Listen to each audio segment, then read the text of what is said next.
Baik, perkenalkan nama saya Geraldo Pangkei, kelas A3 semester 6, Fakultas Ilmu Keperawatan dari Universitas Pembangunan Indonesia Manado. Dan pada saat ini saya akan menjelaskan tentang manajemen kegawat daruratan neurologi.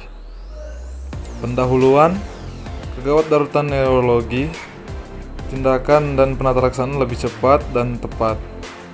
Kedua, beberapa penyakit neurologi akut penanganan yang cepat dan tepat untuk menghindari pasien dari gejala sisa dan ketergantungan terhadap orang lain. Diperlukan suatu panduan bagi dokter dan para medis di unit pelayanan terdepan untuk mengenali dan melakukan tindakan lanjut dalam kegawatan darurat neurologi. Yang berikut, tata laksana kesadaran menurun. Penyebab kesadaran menurun: yang pertama, massa supra atau infratentorial. Yang kedua, lesi destruktif pada subtentorium atau efek toksik. Yang ketiga, lesi difus pada korteks cerebri. Yang kedua, diagnosa kesadaran menurun, anamnesis, pemeriksaan fisik umum, pemeriksaan fisik neurologis, pemeriksaan penunjang. Dan yang berikut cara pengobatan. Prinsip cepat, tepat, dan akurat, dilakukan bersamaan dengan pemeriksaan. Yang kedua, terbagi dua, umum dan khusus. Berikutnya, TIK meningkat.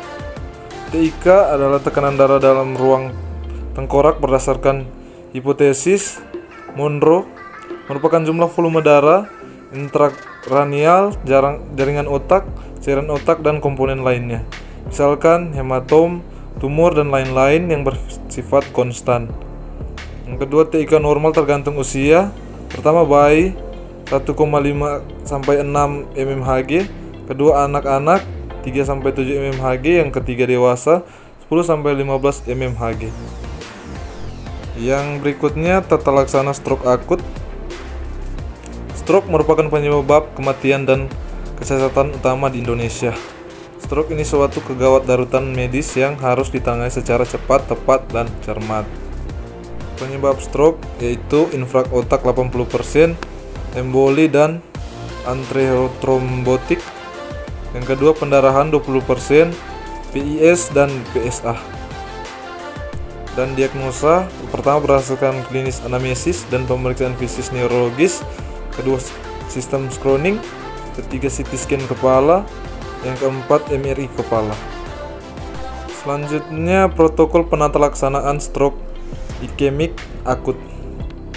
Yang pertama, konsul dokter ahli saraf untuk pertimbangan RTPA jika gejala stroke kurang dari 3 jam, CT scan kepala yang normal. Yang kedua, pertimbangkan pemantauan irama jantung untuk pasien dengan aritmia jantung atau iskemik miokard. Yang ketiga, tekanan darah yang tinggi pada stroke iskemik tidak boleh cepat-cepat diturunkan karena merupakan hipertensi yang sudah lama diderita, juga respon terhadap iskemia otak. Dan yang selanjutnya adalah cedera kepala. Kegawat daruratan cedera kranioserebral, yaitu pertama, kerusakan dapat mengakibatkan luka pada kulit kepala, fraktur tulang tengkorak, robekan selaput otak, kerusakan pembuluh darah atau interna ekstraserebral, serta kerusakan jaringan otak. Yang kedua, tata laksana operatif dan non-operatif. Kesadaran menurun dan baik. Yang ketiga, tujuan terapi non-operatif. Selanjutnya, penderita dengan cedera kranioserebral sedang berat. Yang pertama, resusitasi jantung paru dengan tindakan ABC. Yang kedua, pemeriksaan singkat untuk kesadaran, pupil, tanda vokal serebral. Yang ketiga, CT scan kepala jika dicurigai ada hematoma interkranial.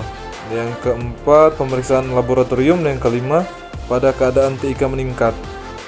Berikut emergensi cedera medula spinalis. Cedera pada tulang belakang dapat mengenai tulang medula spinalis, ligamentum, dan radix. Yang kedua, cedera pada medula spinalis tidak dapat disertai kerusakan tulang atau ligamentum. Yang ketiga, setelah cedera, stabilitas tulang sangat penting, manajemen lebih lanjut.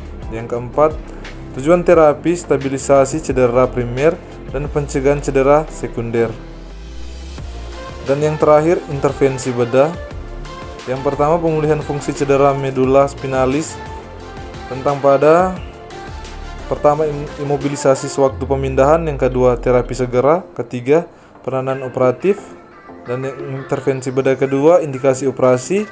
Yang pertama, perburukan progresif karena retroplusi tulang, diskus atau hematon epidural. Yang kedua, untuk resusitasi atau realignment kolumna vertebrata. Yang ketiga, dekompresi struktur saraf untuk pemulihan. Yang keempat,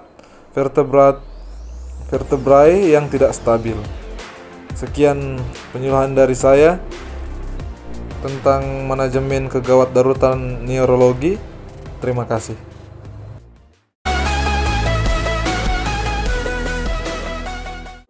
Selamat datang di Fakultas Keperawatan Universitas Pembangunan Indonesia Manado. Kampus asri dan elegan yang berdiri sejak tanggal 20 Januari tahun 2009, saat ini memiliki 2 program studi. Program studi ilmu keperawatan dengan gelar sarjana keperawatan dan program studi profesi nurse dengan gelar nurse.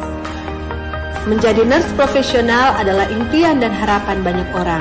Dengan visi menjadi program studi nurse yang menghasilkan nurse yang unggul, kompeten, dan profesional serta berdaya saing dalam bidang keperawatan gawat darurat pada tahun 2022.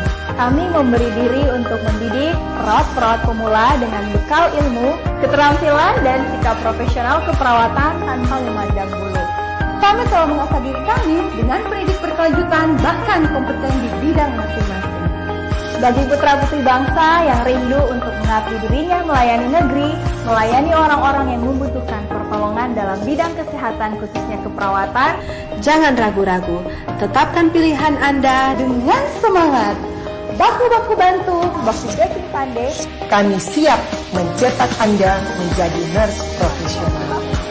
Kiranya program studi nurse dapat mencetak perawat yang profesional dan berkompeten di bidangnya, serta memiliki etika dan moral yang baik dan bertanggung jawab, juga dapat bersaing secara global maupun internasional dan selalu menjaga nama baik alma mater Universitas Pembangunan Indonesia. Harapan kami di mana ketika melaksanakan asuhan keperawatan sesuai kompetensi, maka semua ilmu yang didapat terutama dalam praktik profesi nurse di rumah sakit itu tetap dikembangkan.